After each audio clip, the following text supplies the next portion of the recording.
inspiring you to set the marketplace ablaze in partnership with an awesome and limitless God. This is the Kingdom Driven Entrepreneur Podcast, and this isn't business as usual.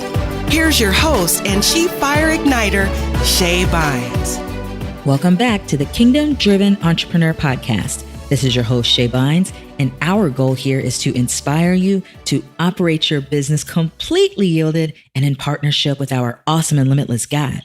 Today's conversation is with my friend, Dr. Saundra Dalton-Smith.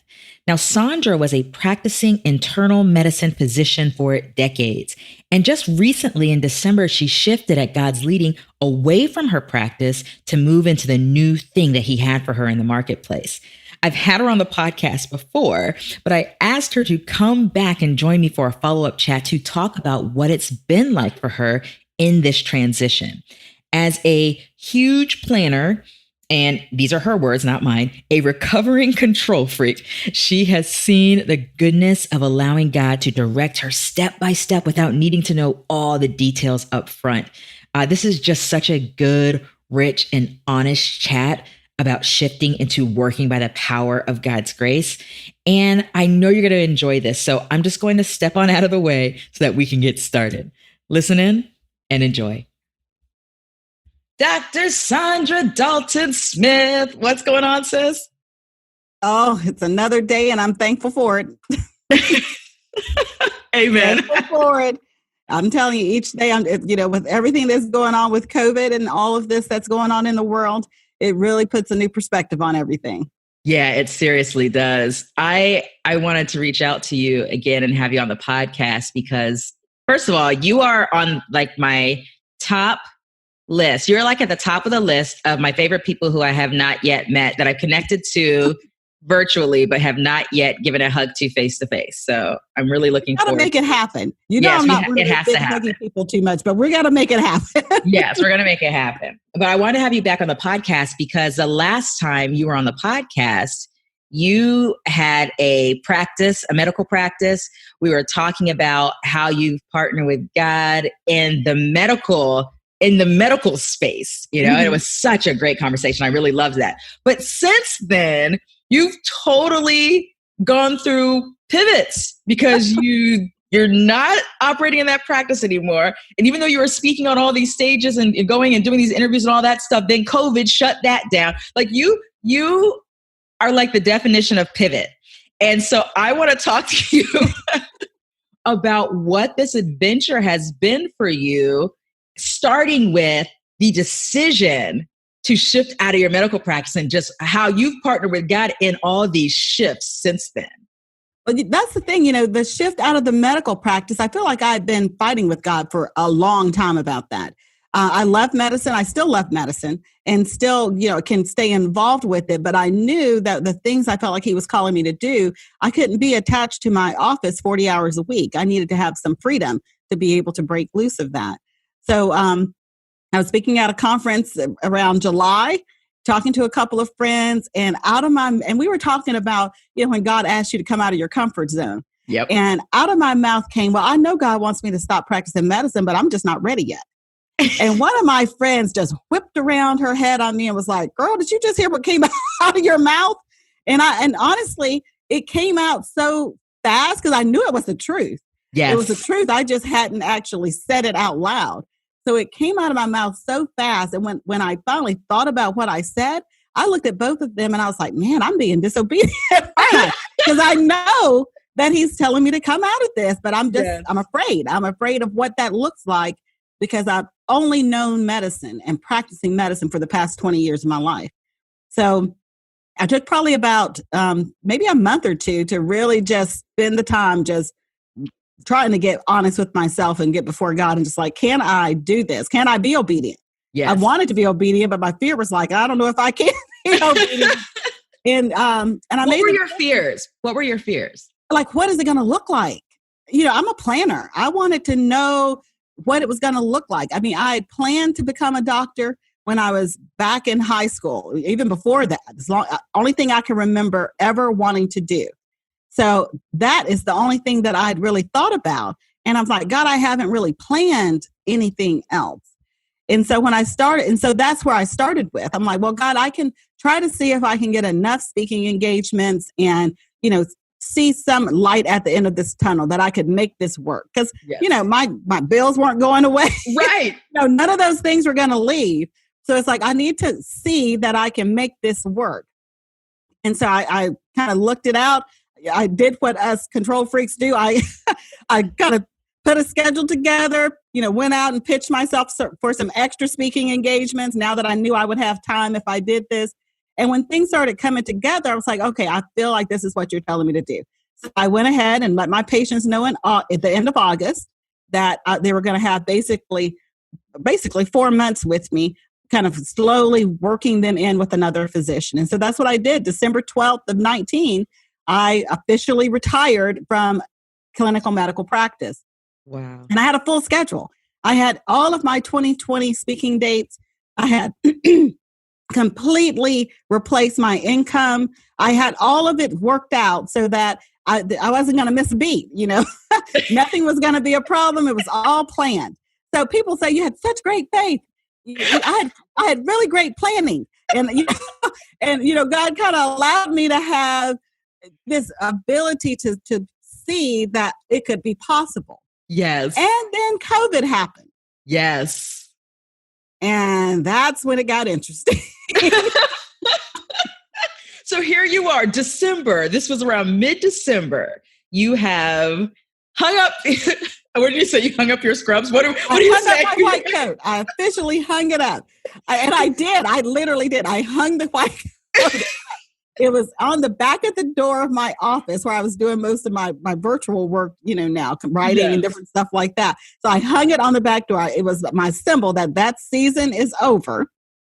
And and you thought you were coming into 2020 with a full, you did. You had a full calendar of speaking engagements. You're like, look, this will be a great transition into what God has for me, is just to start the speaking, because you're talking about rest. You're going and talking about sacred rest. And is that pretty much the most of the topic that you're focused on? Well, the topic is, it depends, because if it's in a church setting, then a lot of time it's on rest and trusting God. If it's in a corporate setting, which is where most of my events were, they were associations or businesses, it's talking about how to revive your workforce by teaching them restful type patterns, things that they can do to be restorative while they're at work, how to build relationships, all of those things that I talk about in the book, just kind of flipped a little bit so that it's addressing a corporate setting. Yes. So you have a whole schedule booked.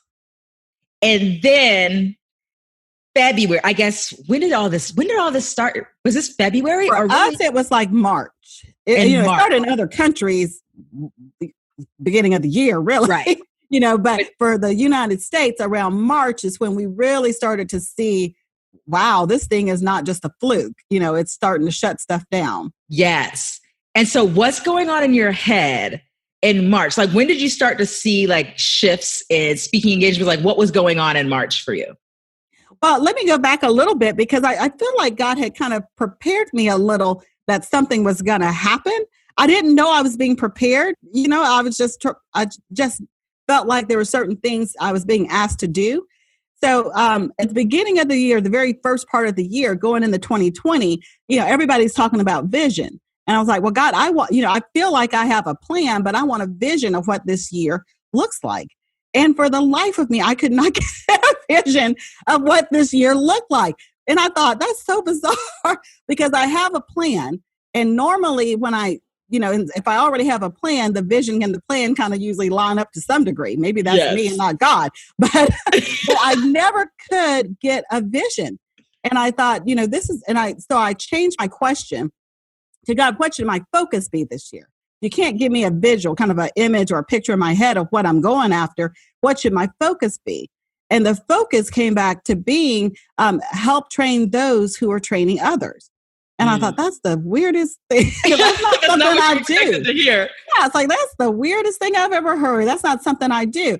And I started getting these ideas. Like, I started getting this idea about start a Christian author mastermind. I started getting this idea about teach people how to do this and teach people how to do that. And I it's one of those things where I really felt like it was God. It wasn't like a Saundra idea. It was like, this is not something I would even think up. Not something I've ever done before. Yes. And so I said yes to whatever that was, even though I didn't know what it was, and started doing that. And so then when, all of this kind of falling apart in March, the very first thing was I had this huge event. It was World Happiness Summit. Huge event, thousands of people. I was going to be on the big stage with all of these famous leaders in the happiness movement and all of that. I was the only Christian. Yeah, it's this whole, Harvard has this whole, there were Harvard and Yale and all of these big researchers and me. And it was like, I was the only one that was coming with like a biblical topic and, and using some of those type of precepts. And I was excited. My husband was coming with me. One of the first time he would have ever come with me, with the speaking event. The event was scheduled for that Saturday. I think it was like March 10th or something. I don't remember now, but that Saturday. And that Sunday in church, we got the email from them that says the University of Miami has told us we cannot meet because of COVID. And we were like, can't meet because of COVID? What? Like, what? Why would anybody shut down? We're not in, it's world. So yeah, people were going to be flying in, technically, but we were like, we're not over in Asia somewhere where all of this is happening. Why are they shutting down here? And so that was the first one. And then everything blew up from there. From that week is when I felt like it really hit home here. And we started hearing about Seattle and, all of these different states that started to blow up all of a sudden. Yes.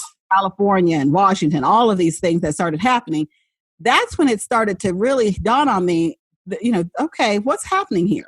Then the next week I had two big events that were coming up later in March that said, in Texas that were like, no, we can't. Well, now we're going to have to reschedule. Everything rescheduled.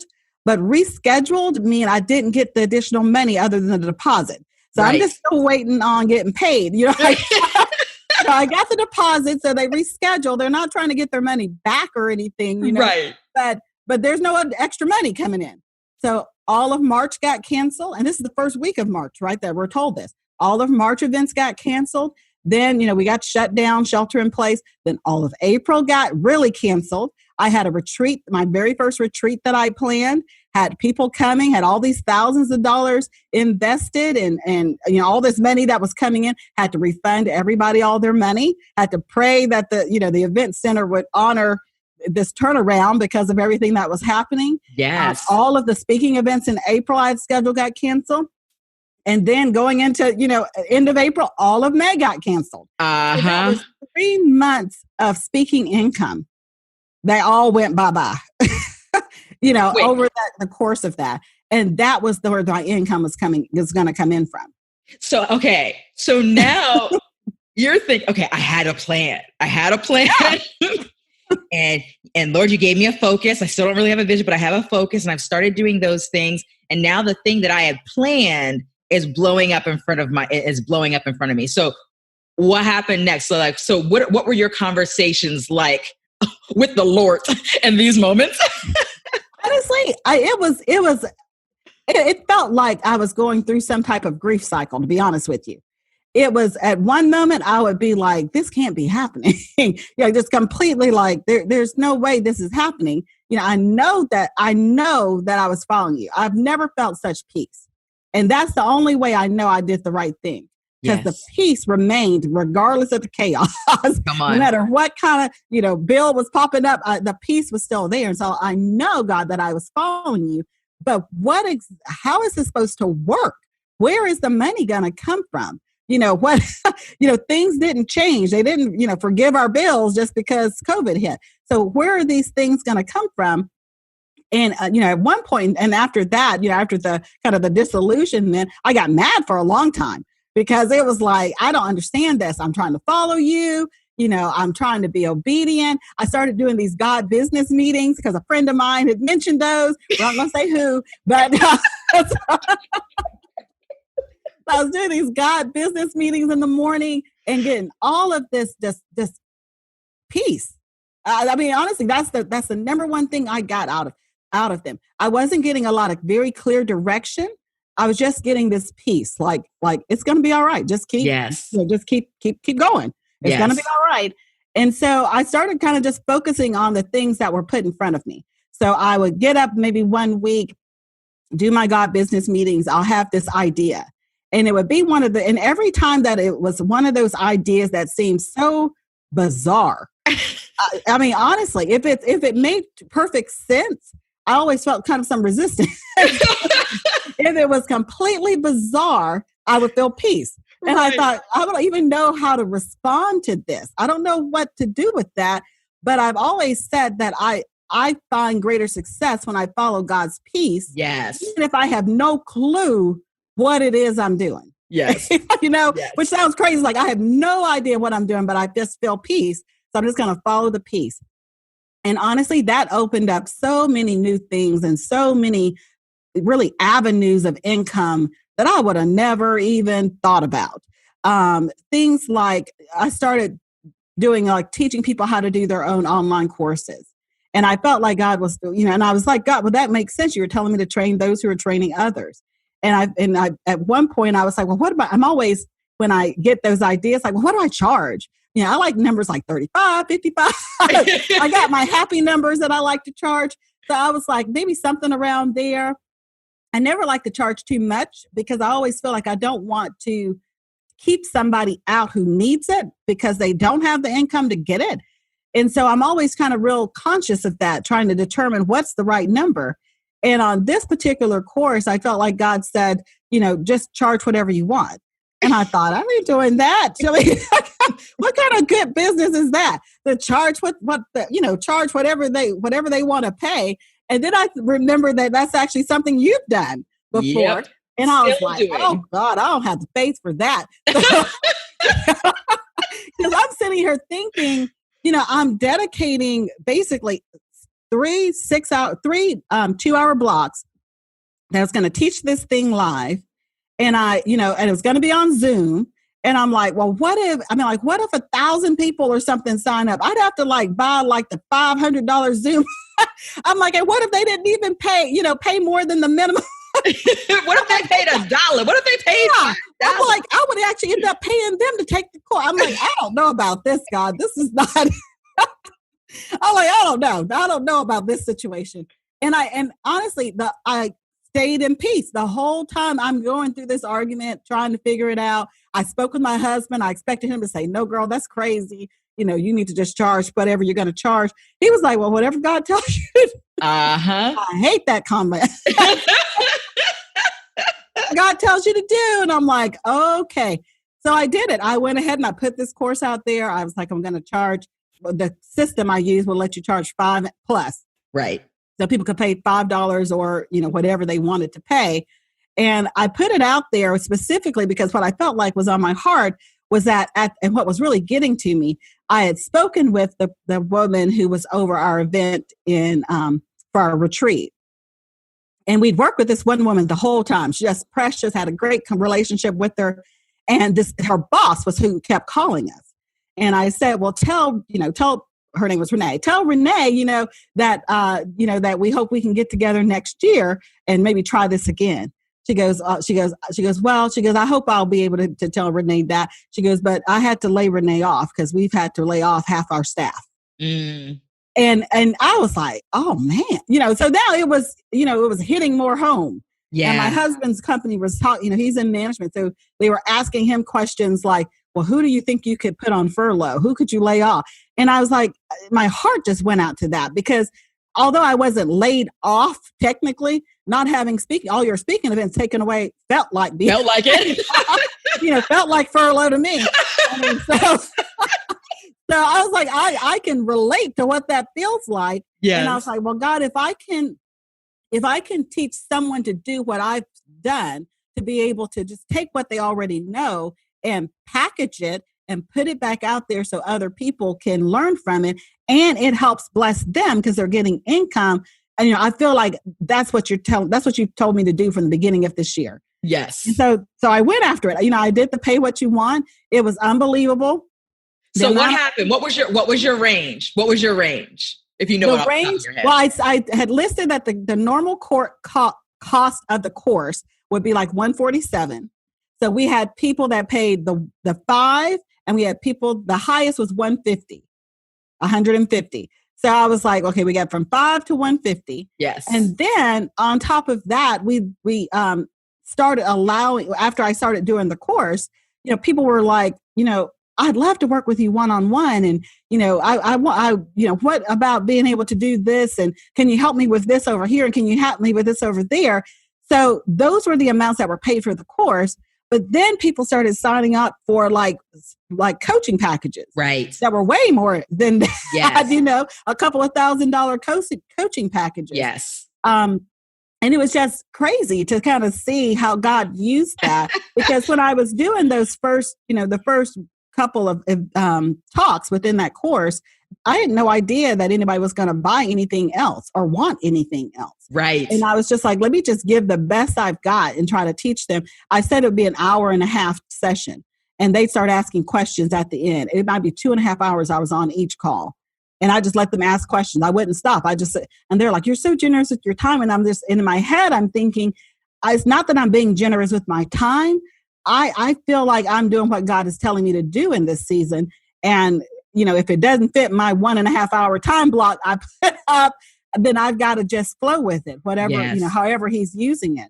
And it's been beautiful. I love seeing so many of them birth their courses. Yeah. I get the emails. I did it. Thanks for the push. Because one of the things that was interesting is, as I was teaching this course, it wasn't just about the mechanics of teaching. We talked about, it's pulling your expectations down a little bit and letting it be what it's going to be. And we talked about procrastination, and we talked about, I was able to kind of be a spiritual mama and help them birth out ideas. Yes. A lot of them had gotten stuck in, what is it, I should even be talking about? Mm-hmm. So I gave them some really basic questions. What are people already asking you about? Where you already have favor? Where are people already celebrating your gift? Because I think so often we try to kind of push the gift we desire to be uplifted and on people when they're already celebrating us in some area. Yeah. And so we have to sometimes kind of take a step back and really kind of allow that area we're already being celebrated to come to its fullness before we try to move to the next thing. And so it was just great kind of watching how God used all of that. And in the whole process of me kind of helping these people, launch and pre-launch and get their ideas together, God was just flowing in ideas from just awkward places, like out of the blue, I would get this idea like, I wonder if anybody would like to sponsor my podcast. And how would I go about doing that? You know what I mean? Like corporate sponsors, would they even do it? I talk about Jesus. That might be a little weird, would they even, be interested? And so I'd reach out to some different companies, and they take a listen. They're like, yeah, well, spirituality is, is in now. I'm like, oh, that's not, spirituality is in. You don't mind if I say Jesus. So I'm like, oh, great. So, sign up sponsors here. And I would, reach out to different companies that were working with bloggers and how to, put sponsored content on your blog, just links back. Yes.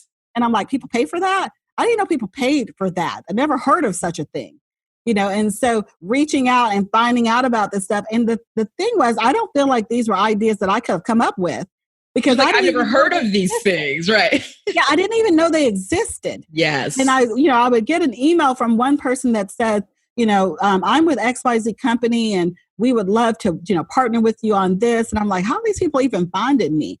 It was, and then it would have me looking, because at this point now the blinders are kind of off about the possibilities out there. Yes. And it's funny because I told my husband, when we were sitting down kind of, thank God they pushed the taxes back, Lord help us. But we were sitting down, but we were sitting down just kind of looking at all of that, trying to see kind of what this next couple of months are looking like. And we just both stared at each other when we got all the numbers crunched, because the money was coming in like in little bits here and little bits there. And, with these courses and things I was doing, you get like these little deposits every single day from different sources. And we added it all up, and it was the most money I'd ever made in a single month, even practicing medicine. Come on. And we just stared at each other. like, I couldn't even Wow. cry. I was so shocked. I couldn't even cry. I was just like, I can't even. I don't even know how that's possible. I Wow. still don't know how that's possible. But it's amazing, because and the funny thing is when I realized that, when I saw that how faithful God had been, it was one of those things where, and I'm probably gonna start crying. It was one of those things where I finally felt like this is living. You are literally on the edge with God. You have no control. You have no idea. You are just going by whatever you feel Holy Spirit's moving you to. And sometimes you may get a little bit off track and he's got to scoot you back over onto the rails. And Yes. sometimes you're like rolling good, full steam ahead. But in each situation, you got to have your expectations off of it. It's almost like, people say take your hand off the wheel. It's like have your hand loosely on the wheel. Yes. Because Yes. you've got to do something. You can't Yes. just be like, God, do it all. That's right. That's right. I'll be here in the seat. I'm going to sit here for the ride. It's like, no, you got to be involved with it, but you can't be the one trying to fight against, whatever direction he's taking you in, or you're not going to get anywhere. You've got to have your hands on the wheel and able to move how he's telling you to move. And it's been great. It's been a learning curve. Sometimes I'll be like, God, I don't have peace, and I don't not have peace. I don't know what else to do with that. Yes. And just waiting. Sometimes, not knowing and just being willing to just stop and not make a move because you don't want to make the wrong move and you don't have peace about what's the right move. And so you just stop and just wait it out, pray it out, fast it out, whatever it takes before you do something that you might, can't recover from necessarily. But I mean, it's just been amazing just to see the journey. It was so funny because that's actually what led us having this conversation, because you sent me a message. You're like, I blame you. I blame you because I just did this course. God just gave me this instruction to do this course that pay what you want. And I blame you. I just love the way it's like, you're like, as long as I sense peace around this thing, I'll keep moving. Like, as long as I sense peace, I'll keep moving. I don't know what's on the other side of this thing. I really have to trust God in the movement of this. But as long as I sense God on this thing, if I sense peace, I'll keep moving. You were talking about that analogy with the car and holding the wheel, but holding it loosely. I had this dream. The Lord gave me this dream about this one time. I was on a double-decker bus. I'm sure that has some kind of prophetic meeting of some sort. But I was on this double-decker bus, right? But on the bus, he had me with my foot on the accelerator, and he had his hands on the steering wheel. And he's just like, and I would be freaking out because I've got my feet, and he'd be like, speed up. And I'd have my foot on the accelerator, and I'm going fast, but I'm freaking out because I'm like, we're going to hit this person that's right there. There's a person right there. I don't want to hit them. There's a building right there, because I'm freaking out because my hands aren't on the wheel, but my foot was on the accelerator. And he was just showing me, you just keep moving. I got this, and it was such a beautiful picture of what it's like. It's like we are absolutely working together and we have a part to do, but there's so much trust that we have to walk in and just know it. But see what you're seeing. I loved your story so much because I could relate to, as you were talking about, like what control freaks do, because I'm a redeemed control freak. So everything you were saying, I could relate to, because I remember going through that process of the plan doesn't make sense. I don't have all the details, and I want all the details, and I want to structure this thing, and I want to do those things, and actually just trusting God and walking that out. And look at the fruit of that. Oh, you had your best month like ever, even from your practices. And that's the thing, it's as awesome as that is. I think I'm more excited by the lives that I see that I'm influencing. Yes. It's when and don't get me wrong, we need to pay the bills. So praise God. Yes. Thank God for his provision. I celebrated that. But when these, and there's mostly women, when these young women send me their new courses, and they're about helping, their generation, Yes. learn how to speak and learn how to be bold and share their message and learn how to write their first book. I mean, just about every woman that has written me back that has completed the course has been in her 30s. And I'm like, that. I mean, that's not even a group I talk to. It's Yes. not a group that I talk with.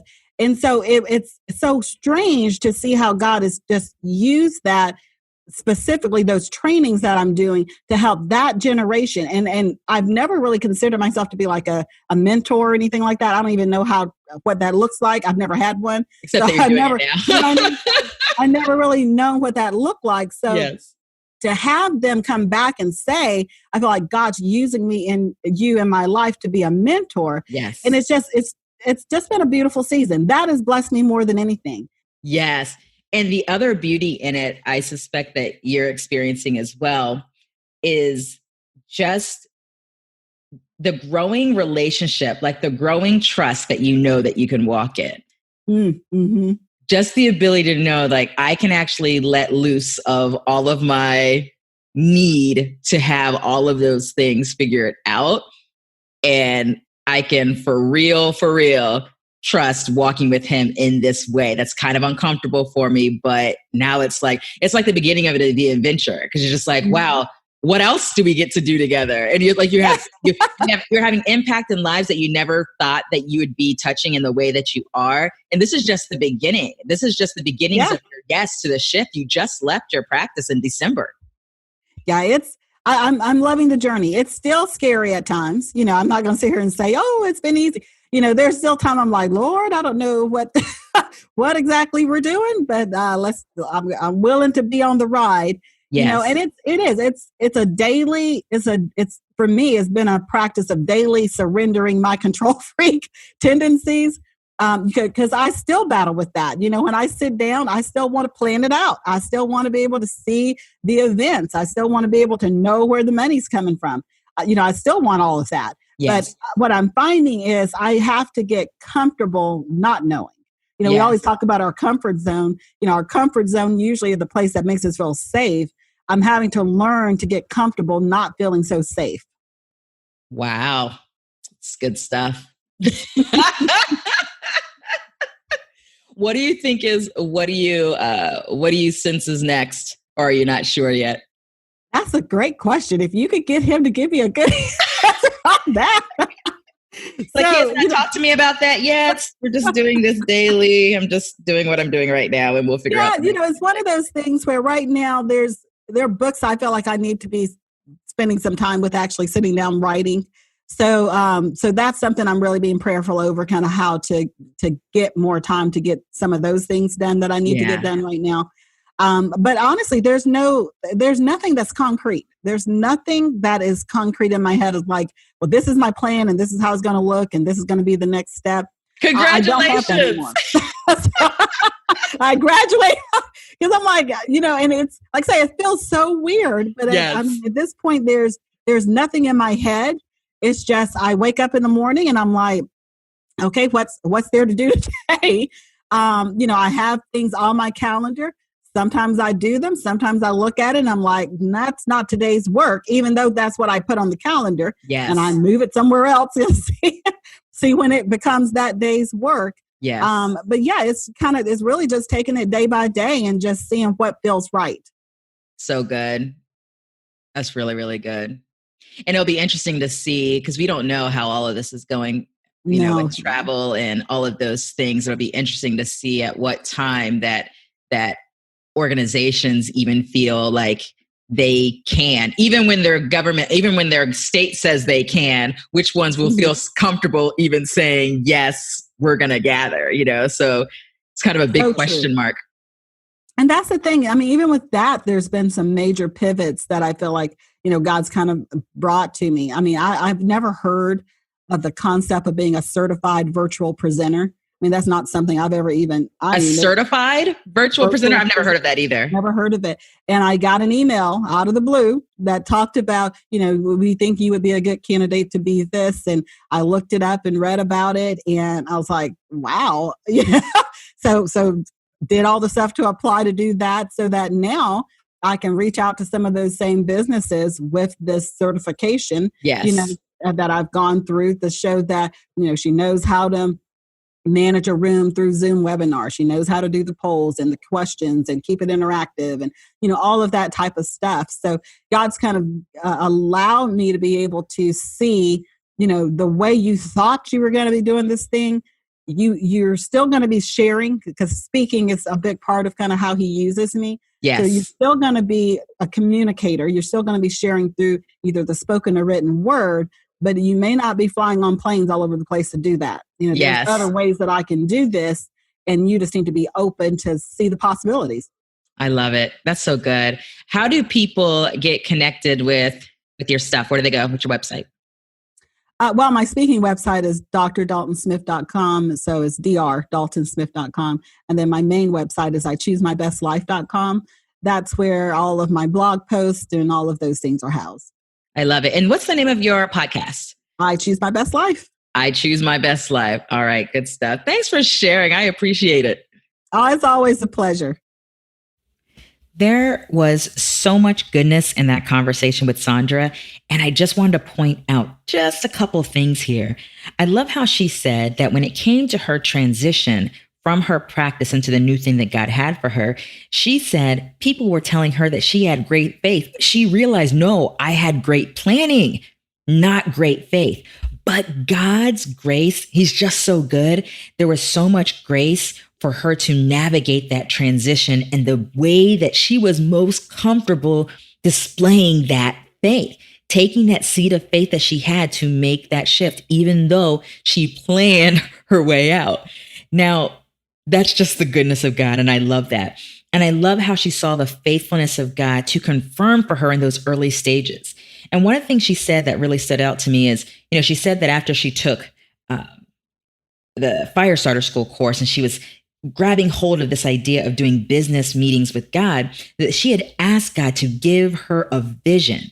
And she just couldn't see anything. She couldn't see any pictures from him. So she changed her question.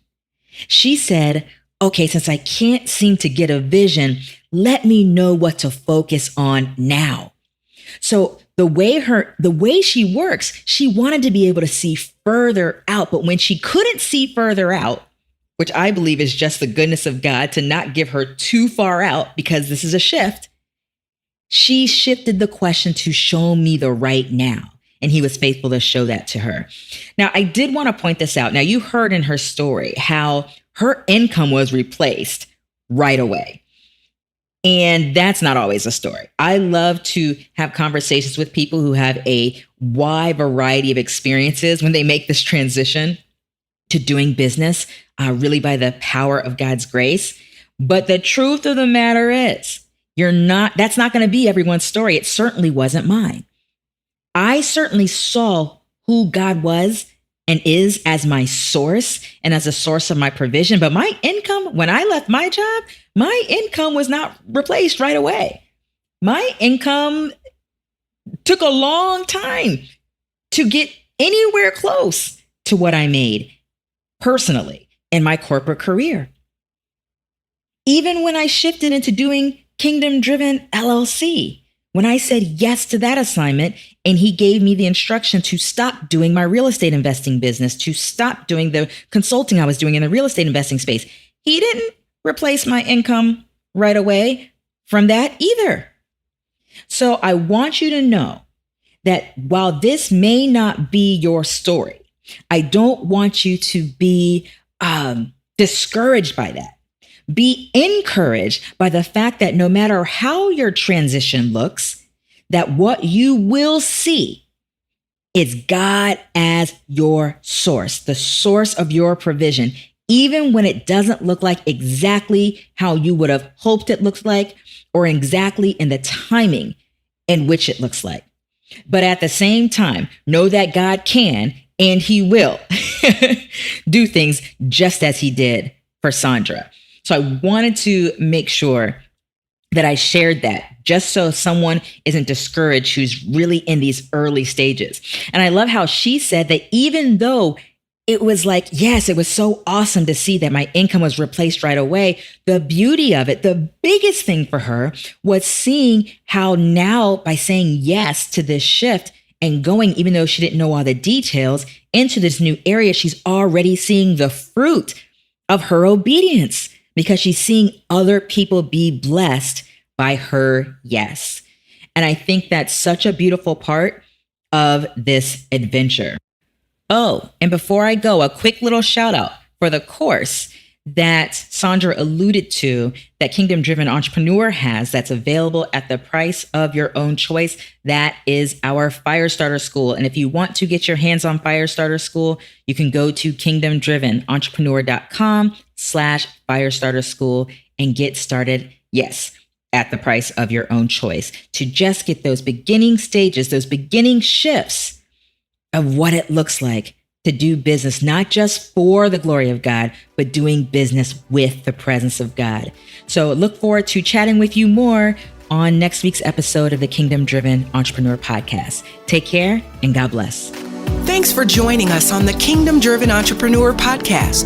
If you've enjoyed what you've heard today, we encourage you to subscribe and spread the word. And don't forget, you can gain access to even more resources, plus a thriving community of fire starters by visiting our website at kingdomdrivenentrepreneur.com.